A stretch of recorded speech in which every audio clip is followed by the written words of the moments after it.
What's up, everyone?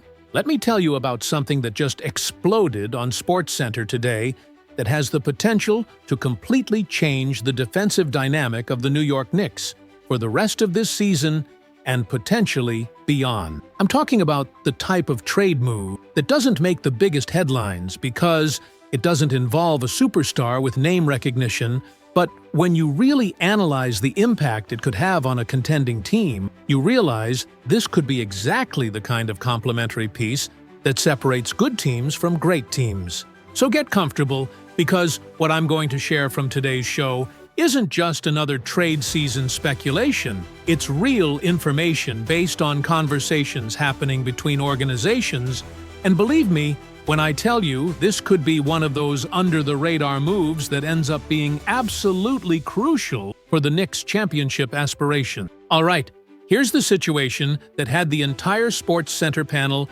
absolutely locked in this morning. And I'm talking about analysts who normally focus on big stars and massive contracts, but who today were fascinated discussing the potential impact of a role player that many casual fans probably don't even know. The main news, the story that dominated the complete segment, is that the New York Knicks are actively pursuing Keon Ellis from the Sacramento Kings. And when the ESPN experts started breaking down why this move makes so much sense from multiple perspectives, it became absolutely clear that we're seeing the type of smart acquisition that well-run teams make to strengthen their roster without spending excessive resources. Hey, what's up, everyone? Before we jump into this massive Knicks news, I just want to ask you for a quick favor that would mean the world to me. If you could just take 1 second right now and hit that like button, it would be incredibly important to me and helps this channel grow so much. I know it seems like a small thing, but those likes genuinely make a huge difference in getting this content out to more Knicks fans who need to stay updated on everything happening with this team. So seriously, just tap that like button real quick. It literally takes 1 second, and it helps me out more than you know. Now, before we dive deep into Keon Ellis specifically, and why he would be such a valuable acquisition for the Knicks, let me give you the full context that SportsCenter was establishing throughout the entire program, because this is crucial to understanding both why Ellis is available and why the Knicks desperately need him. The Sacramento Kings are in the middle of an extremely complicated situation after an absolutely disastrous 2025-26 season start. This is a team that had playoff aspirations, that believed they could compete in the Western Conference, but that simply hasn't been able to make the pieces work together. As a result, Sacramento's front office has let it be known that they're willing to listen to offers for virtually their entire roster, with very few exceptions. What the ESPN analysts were really emphasizing today, and I found this absolutely fundamental to understanding the opportunity that exists here, is that Keon Ellis represents exactly the type of player who becomes available when rebuilding teams need to make moves. Ellis isn't a superstar. He's not the type of player that Sacramento would build around long-term, but he's valuable enough that he can bring real assets in a trade. He's only 25 years old, he's on an extremely manageable contract financially, and he brings specific skills that every contending team needs. That makes him perfect as a trade piece. But here's what really had the SportsCenter panel excited when talking about why the Knicks specifically make so much sense as a destination for Ellis. First, and most important, Ellis played under Mike Brown when both were in Sacramento. Brown was the Kings' head coach when Ellis was developing and finding his role in the NBA. That means there's already an established relationship, there's already familiarity with the system, there's already mutual trust between player and coach. When you make a mid-season trade, that kind of pre-existing connection is invaluable because it dramatically shortens the learning curve. The show dove deep into the specific skills that Ellis brings, and here's where you really see why the Knicks covet him so much. Ellis is an elite perimeter defender, the type of player who can guard the opposing team's best perimeter scorer night after night and make his life miserable. He plays with a defensive energy and intensity that's contagious, that elevates everyone's effort around him. The Knicks have had perimeter defensive problems this season. They've allowed too many open three-point shots. they've had difficulties containing penetration from quick guards. Ellis directly solves those problems with his ability to defend multiple positions and his willingness to do the dirty defensive work. But it's not just about defense, and this is what the Sports Center analysts kept emphasizing over and over again. Ellis can also shoot, and we're not talking about being merely adequate from the perimeter. We're talking about having shot 43% from the three-point line last season. That's elite. That kind of shooting percentage, combined with his willingness to stay in the corner and space the floor, makes him perfect to play alongside Jalen Brunson and Karl Anthony Towns. The Knicks desperately need more reliable shooters who can punish defenses when they collapse on their stars. And Ellis provides exactly that, without needing to play with the ball in his hand. What really fascinated me during today's ESPN discussion was when they started talking about how Ellis would fit specifically into Mike Brown's system with the Knicks. Brown loves defensively versatile players who can switch on screen, who understand rotation, who play with discipline and intensity. Ellis is the definition of that type of player. In Sacramento, Brown used him in high-pressure situations at the end of games precisely because he trusted his ability to execute the defensive game plan and not make mental mistakes. That coach's trust is huge, and it means Ellis would probably see significant minutes immediately if he comes to New York. The panel also explored what the Knicks would have to give up to acquire Ellis. And here's where the conversation got really interesting, because there are different scenarios depending on how aggressive both teams want to be in negotiation. One proposal that came up specifically from Bleacher Report, which was discussed extensively on Sports Center today, would involve the Knicks sending Miles McBride plus a future first-round pick to Sacramento in exchange for Keon Ellis. Now, that's a proposal that absolutely divided the panel because there are legitimate arguments on both sides. The analysts who favored the trade argued that Ellis is an upgrade over McBride in the specific areas where the Knicks need it most.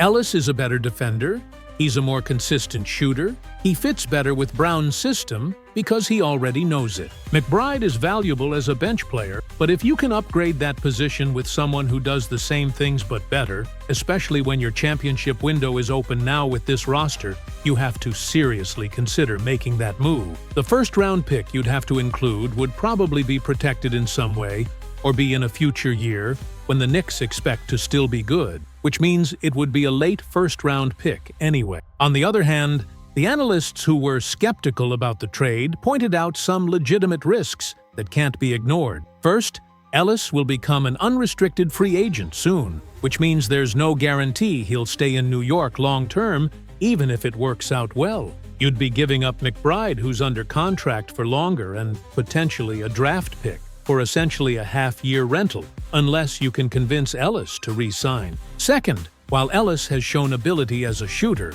there are legitimate questions about whether those percentages are sustainable or if it was a hot streak on a small sample. Third, McBride has real value for the Knicks. He's beloved in the locker room, he understands his role, and trading him could disrupt team chemistry in ways you don't anticipate. What the Sports Center experts kept coming back to over and over during the discussion, and I think this is absolutely critical to understanding the reasoning behind this potential move, is that the Knicks are in win-now mode. They're not building for 3 years in the future. They're trying to capitalize on this window with Brunson in his prime, with Towns newly acquired and producing, with Bridges providing elite defense.